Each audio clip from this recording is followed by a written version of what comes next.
ग्रीष्योवा मार्च प्रथम 2015 में प्रकाशित मेरी कहानी आधुनिका। सुने मेरी ही जुबानी।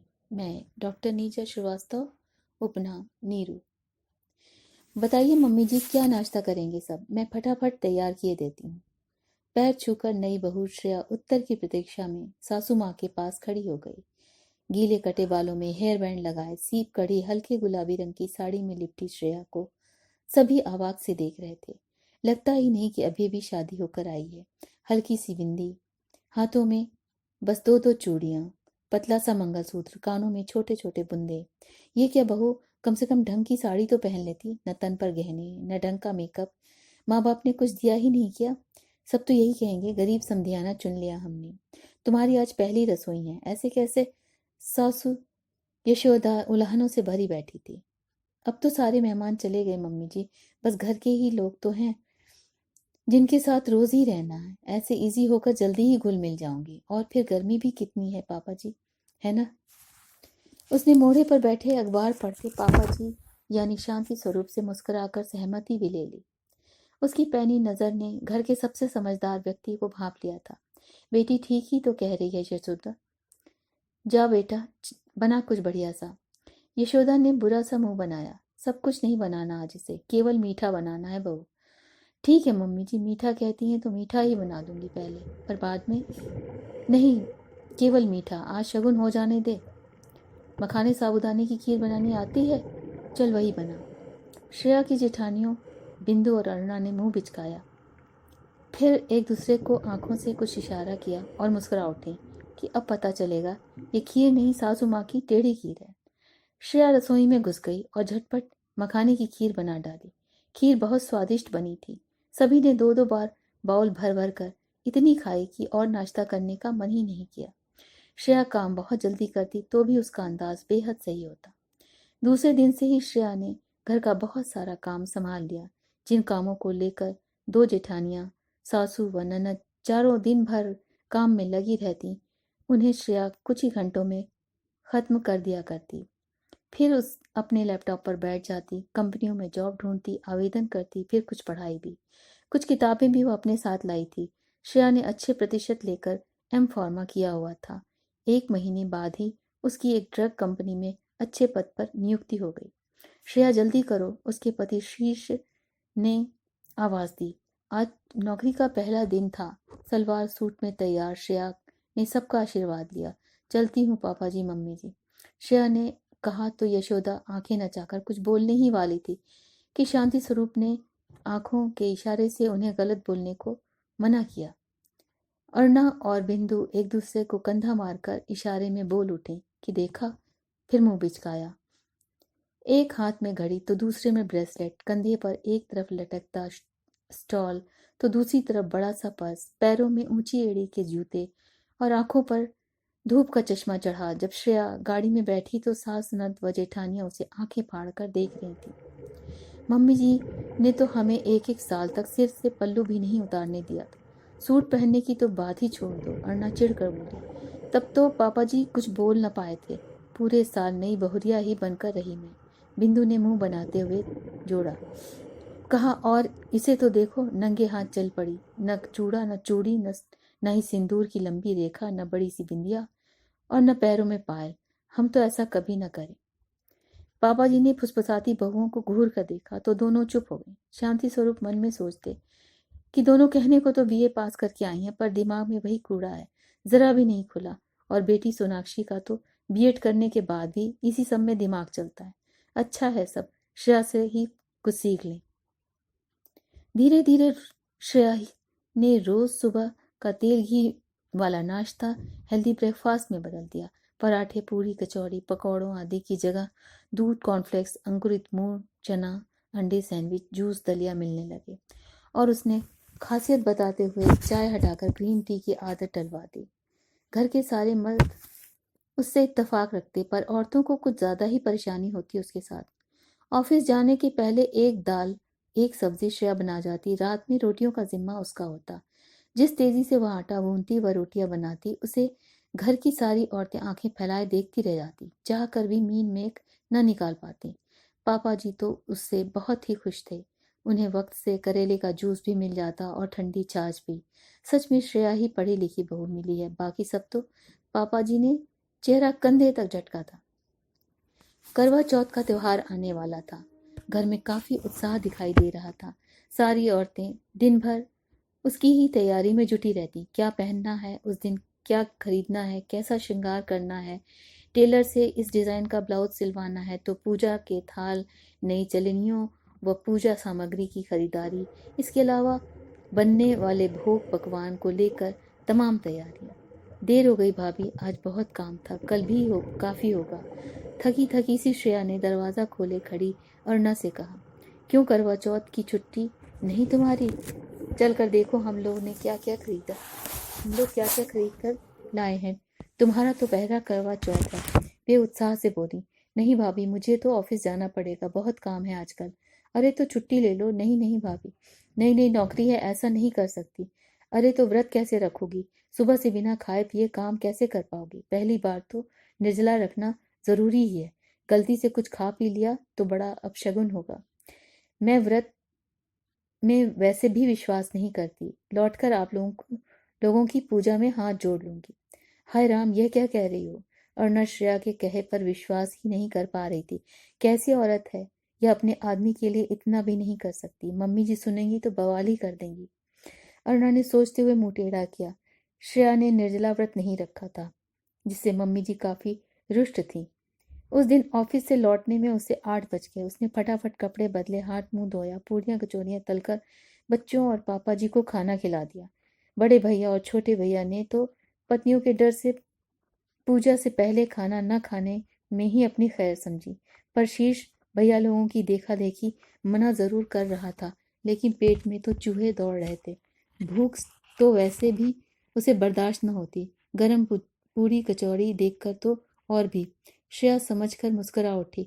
उसने झटपट उसकी भी थाली परोसकर उसे पापा जी के बगल में बैठा दिया। पापा जी ने मुंह पर उंगली रखकर उसे चुपचाप खा लेने का इशारा किया और श्रेया की ओर देखकर मुस्कुराए। किचन से निकलकर श्रेया ने शावर बाथ लिया, मम्मी जी के दिए नए कपड़े गहने पहने, फिर नेल पेंट सिंदूर बिंदी सब लगाकर तैयार हो गई। शीश खाना खत्म करके कमरे में आया तो श्रेया हंस पड़ी। आखिर भूख बर्दाश्त नहीं हुई ना? भला मैं क्यों भूखा रहता, मैंने तो अपना चांद कब का देख लिया है, कहकर उसने श्रेया को बाहों में भर लिया। भैया लोग तो चांद देखने छत पर जाएंगे, कहकर वह हंसा। फिर तो मैंने भी देख लिया, मेरा व्रत नहीं खुलवाओगे? श्रेया हंसते हुए शीर्ष से अलग हो गई। हाँ, इसलिए तो लाया था ये ठंडा ठंडा जूस। उसने जूस का पैक खोलकर श्रेया को थमा दिया। श्रेया ने प्रश्नवाचक दृष्टि से उसे देखा। अरे पियो ना, सोचना क्या, सब फालतू के ढकोसले हैं, बस प्यार जताने का एक तरीका ही है, इसलिए हम वैसे भी जता सकते हैं। वह करीब आ गया था। अच्छा बस बस, तो फिर पी डालो, किसी को कुछ नहीं पता चलेगा हमने क्या खाया पिया। शीश ने उसे बेड पर बैठा दिया था। टेक लगाकर श्रेया ने एक सांस में सारा जूस खत्म कर दिया। उसकी थोड़ी थकावट दूर हो गई। वह अपने को ताज़ा महसूस करने लगी। मैं छत पर चांद देख आती हूँ, फिर सबको उठाती हूँ पूजा के लिए। जाओ भाई जाओ, मैं तब तक कमर सीधी करता हूँ, कहकर शीर्ष लेट गया था। मम्मी जी चलिए सब पूजा करने, चांद निकल आया है, श्रेया ने बताया तो निढाल पड़ी औरतों के शरीर में हरकत आ गई। 9 बजे चांद देखकर सब औरतों ने विधिवत पूजा की, व्रत खोला, पैर छूकर पति के हाथों से पानी पिया। श्रेया ने भी शीर्ष के पैर छूने के साथ चिकोटी काटी। सी, क्या हुआ शीर्ष तुझे? मम्मी जी ने पलटकर शीर्ष को देखा। कुछ नहीं मम्मी जी, चीटा पैरों में आ गया था। श्रेया ने को मुस्कुराते देखकर वह भी मुस्कुराया। फिर श्रेया से बोला, अब मुंह खोलो, पानी पिलाता हूँ तुम्हें अच्छी तरह। अच्छी तरह का क्या मतलब है? 2-4 घूंटी पिएगी बहू, कुछ खाएगी भी तो? बेचारी वैसे ही थकी हारी आई है, क्यों परेशान कर रहा है उसे? पापा जी ने श्रेया की तरफदारी की। श्रेया ने सास ससुर भैया भाभियों सबके पैर छुए। जीती रहे बहू, सदा सौभाग्यवती रहो। ससुर जी ने जोर से श्रेया को आशीर्वाद दिया। हाँ हाँ क्यों नहीं, आशीर्वाद देना तो हमारी ड्यूटी है। पर इसकी कोई ड्यूटी है शीश के लिए? पानी से क्यों व्रत खोला है? दिन भर तो पीती रही है, निर्जला तो थी नहीं, कोल्ड ड्रिंक से खोलना था। यशोदा ने आंखें नचाकर बुरा सा मुंह बनाया था। अरे यशोदा रानी, दिन भर काम करके आई है बेचारी, फिर यहाँ आकर किया। अब उसे कुछ खाने दो और आराम करने दो, सुबह उसे फिर ऑफिस जाना होगा। तुम लोगों जैसे 8-8 बजे तक सोना नहीं। जा बेटा जा, तू नीचे चल। सैटरडे संडे तो मजे किया करो श्रेया। अपने लैपी पर क्या करती रहती हो आंखें गड़ाए? बिंदु श्रेया से बोली। अरे नहीं भाभी, थोड़ा सा काम है, अभी आती हूँ थोड़ी देर में। अरे स्टार प्लस पर इतना अच्छा सीरियल आ रहा है, रुको थोड़ा, थोड़े ही रुका थोड़े ही रहेगा। देखोगी तब ना समझोगी कि सच धज के तरीके से कैसे रहते हैं घर परिवार में। कहकर बिंदु ने गर्दन झटकी और चली गई। छोटी भाभी, चलो ना, देखो दिया बाती शुरू हो गया। संध्या ने आज कितनी सुंदर ज्वेलरी पहनी है, कुंदन जड़ा भारी सेट, उसका और कंट्रास्ट डिजाइन वाला पल्लू। उत्साही सोनाक्षी यह बताते बताते बाहर निकल गई। जल्दी आओ। लाख कोशिश के बाद भी श्रेया उनकी दिलचस्पी वाले सीरियल में दिलचस्पी नहीं पैदा कर सकी। वह शीश और पापा जी लोगों के साथ न्यूज़ में ज़रूर बैठ जाती और देश विदेश की बातें भी शेयर करती। कुछ अलग ही थी वह घर की बाकी औरतों से। पड़ोस में ताक झांक करती सोनाक्षी को डाकिये ने लिफाफा थमाया। खत पापा जी के नाम था। सोनाक्षी ने आदत अनुसार कोने में ले जाकर लिफाफा खोला और पढ़ डाला। अरे पापा जी, मम्मी जी, ये देखिए, कटिहार वाले अपने रज्जू भैया की शादी तय हो गई है। फूफा जी ने सबको बुलाया है, एक एक को अलग अलग से चिट्ठी लिखी है, आपके नाम से बड़े छोटे मझले तीनों भैया के नाम और मेरे नाम भी। वह खुशी से उछल पड़ी थी। पागल तो है ही श्यामचरण, एक ही घर में सबको अलग अलग चिट्ठी। चलो अच्छा हुआ, बड़ी आस थी उससे उन्हें कब से। जाना ही पड़ेगा वरना बहुत बुरा मानेगा वह भोंदू। कहकर पापा जी मुस्कुराए। मुझे तो नहीं जाना, मम्मी जी तपाक से बोली। कौन जाएगा जंगल में, बिजली देर तक गायब रहती है, उस पर पारों की गंवई ससुराल, ठीक से कोई सुविधा नहीं, न बेसिन न बाथरूम कायदे का। हाँ हाँ क्यों नहीं, तुम तो बड़े शहर वाली कायदे सलीके वाली हो। पापा जी को बुरा लगा। कुछ भी कह लो, भरी गर्मी में पंखा डुलाने मैं नहीं जाऊंगी। अरुणा बिंदु ने भी बहाने ढूंढ निकाले। बिंदु को उसी दिन अपनी सहेली की शादी में जाना था और अरुणा ने मायके से अपने भैया भाभी को तभी बुला लिया। श्रेया की तो नौकरी ही थी और सोनाक्षी को न चाहते हुए भी सोमवार से स्कूल की नौकरी के लिए ही जाना था, जो पापा जी ने सिफारिश से लगवाई थी। तय हुआ कि घर के सारे मर्द ही कटिहार जाएंगे, औरतें नहीं। 2-3 दिन की ही तो बात है। शादी से लौटते समय हादसा हुआ। उन लोगों की गाड़ी दुर्घटनाग्रस्त हो गई। चारों को बहुत चोटें आईं। बड़े भैया आलोक के दाएं कंधे की हड्डी टूट गई तो मझले अशोक का दायां पैर फ्रैक्चर। शीर्ष के चेहरे में कांच के टुकड़े घुस गए थे और स्टीयरिंग पर होने की वजह से हाथों की उंगलियां बुरी तरह जख्मी हो गई थी। पापा जी की कूल्हे की हड्डी टूट गई। सूचना मिलते ही घर में रोना पीटना मच गया। हाय हाय, मैं तो पहले ही कह रही थी वह गांव ही मनुष्य है, जाना ही नहीं था, पर मेरी कौन सुने। यशोदा चीख रही थी। श्रेया ने झट डायरेक्टरी में नंबर देखा, एम्बुलेंस को कॉल किया और घटना स्थल पर पहुंच गई। उन्हें हॉस्पिटल पहुंचाकर श्रेया ने घर पर फोन किया। मम्मी जी, आप सब चिंता मत करिए, स्थिति कंट्रोल में है, सब अस्पताल में हैं, डॉक्टर इलाज कर रहे हैं। कोई 2 लोग अस्पताल आ जाइए यहाँ रुकने, ताकि मैं दवाओं इंजेक्शन वगैरह का इंतजाम करने जा सकूं, और 2-2.5 लाख रुपयों का भी जो यहाँ जमा करने हैं।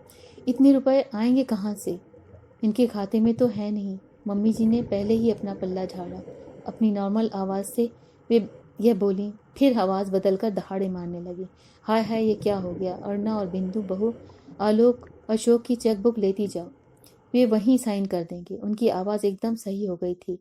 फिर उनका वही रोना पीटना चालू हो गया, जिसे श्रेया अच्छी तरह समझ रही थी। अरे मम्मी जी, उनमें से कोई साइन करने की स्थिति में नहीं है, हम सब पहले वहां आते हैं, तू फोन रख। यशोदा घबरा कर बोली। चारों किसी तरह अस्पताल पहुंची। उनका चीखना चिल्लाना फिर शुरू हो गया। नर्सों डॉक्टरों ने कई बार डांट पिटाई। देखिए, आप सब जल्दी ही पैसों का इंतजाम कीजिए, खून काफी बह चुका है, 4 में से 3 की हालत बहुत गंभीर है, ऑपरेशन होना है, ज्यादा देर नहीं रुक सकते, जो भी करिए जल्दी करिए। चारों समझ गईं कि स्थिति वाकई गंभीर है। दर्द से बंद होती खुलती आंखों के पास खड़ी अरुणा को देखकर आलोक बड़ी मुश्किल से इतना ही कह पाया, कुछ गहने गिरवी रखकर पैसों का इंतजाम कर लो, ठीक होते ही हम छुड़ा लाएंगे। अशोक ने भी लंबी सांस लेकर हामी भरी और अचेत हो गया। चलिए आप लोग जल्दी बाहर। नर्स ने सबको बाहर कर दिया। चारों बाहर आकर आपस में फुसफुसाने लगी। हमने तो जीजी एक ही बार अपना सबसे भारी सेट पहना है, छोटे छोटे देने से तो कुछ होगा नहीं, बिंदु बोली। अरे बिंदु, मेरी तो सब शादी की ही निशानी है, बाद में तो इन्होंने एक न बनवा के दिया। अपने बाबूजी माँ की निशानी को भला कैसे दुकान पर दे दूं? अरुणा ने कहा, अरे तो मैंने कौन से गहने गढ़वाए हैं तिजोरी भरने के लिए? सब कुछ तो शादियों में बांट चुकी। अब ये कंगन और गले की चेन, हाय हाय, इन्हें उतार कर अब शगुन करूं? एक तो वैसे ही इनकी उम्र काफी हो गई, उस पर से ये कूल्हे की हड्डी टूटी है। इस उम्र में न जाने क्या होगा। ठीक होकर घर लौट आए तो मैं लेट लेट कर कालका माता के दर्शन करने जाऊंगी और 1100 का प्रसाद चढ़ाऊंगी। कहते हुए यशोदा ने अपनी चेन का लॉकेट अंदर कर लिया और कंगन वाले हाथ आंचल में। अरुणा ने देखा सोनाक्षी इधर उधर देखते हुए अपनी जान बचाने में लगी है। अरे सोनाक्षी, तू तो साल भर से यही है, क्योंकि जमाई जी जर्मनी गए हुए हैं। तेरे सारे गहने भी अभी यही हैं। तू गिरवी रख के पैसे ले आ, ये लोग ठीक होकर छुड़ा भी लाएंगे राजेश के आने तक। अरे नहीं भाभी, अभी साल भर भी तो नहीं हुआ शादी को, ऐसे कैसे गिरवी रखने को दे दूं? और फिर मान लो ये कहीं पहले वापस आ गए, तब तक गहने वापस न हुए तो? श्रेया सबकी बातें सुन समझ रही थी। अरे आप सब चिंता मत कीजिए सोनाक्षी दी, आप मम्मी जी को लेकर घर चलिए, जब तक मैं आती हूँ। कुछ करके दोनों भाभियां यहाँ रह लेंगी, कहकर श्रेया तेजी से निकल गई। लौटी तो उसने पैसों का इंतजाम कर लिया था। रिसेप्शन पर जमा कर उसने चैन की सांस ली। मैडम आप बैठिए, आप समय से आ गई हैं। डॉक्टर अभी भी पूछ कर गए हैं, मैं उन्हें बताती हूँ। दोनों भाभियां श्रेया के अगल बगल बैठ गईं। श्रेया, अपने बॉस से मांगे क्या? मुझे पता है किसी दोस्त ने मदद की होगी, बहुत से दोस्त बन गए होंगे अब तक तुम्हारे। नहीं भाभी, किसी से नहीं मांगे, मेरे पास भी कुछ बैंक में पड़े थे, कुछ अपनी ज्वेलरी बेच आई। उसके सूने, कान, हाथ, गला देखकर अरुणा और बिंदु की आंखें फैल गईं। श्रेया बोली, जो सेट लॉकर से निकाला था वह काफी नहीं था, समय भी कम था, इसलिए हे भगवान, मंगलसूत्र भी बेच दिया। अभी तो तेरी शादी के कुछ महीने ही हुए हैं, कितना अपशगुन कर दिया। शीश भैया की जरा भी चिंता नहीं। ये सब कुछ नहीं होता भाभी, घर वालों से बढ़कर कुछ भी नहीं है। सभी सही सलामत होकर घर वापस आ जाएं, इससे अच्छी बात और क्या होगी। इस समय कितने दर्द में पड़े हैं सब, उनके दर्द तो बांट नहीं सकती। श्रेया ने आंखों के कोरों से आ रहे आंसुओं को रोका था। एक एक करके सभी अस्पताल से छुट्टी पाकर घर आ गए। सभी की आंखें श्रेया के लिए प्यार, आभार, सम्मान प्रकट कर रही थीं। श्रेया ने झुककर सबके पैर छुए थे। पापा जी ने श्रेया के सिर पर हाथ फेरते हुए कहा, मैं तभी तो कहता था कि सही अर्थों में श्रेया ने पढ़ाई की है। वह कोई व्रत नहीं रखती तो क्या, अंधविश्वास का साथ नहीं देती तो क्या, उसे सबकी चिंता है, वह सबके हित की सोचती है। तुम सबकी नजरों में केवल आधुनिका है, पर वह आधुनिका बहू, बेटी, भाभी, पत्नी भी है। मॉडर्न ही नहीं, तुम सबके लिए आइडियल मॉडल भी है। ये रखो श्रेया बेटी, हम लोगों के लिए जो तुमने किया उसके मुकाबले यह बहुत कम है।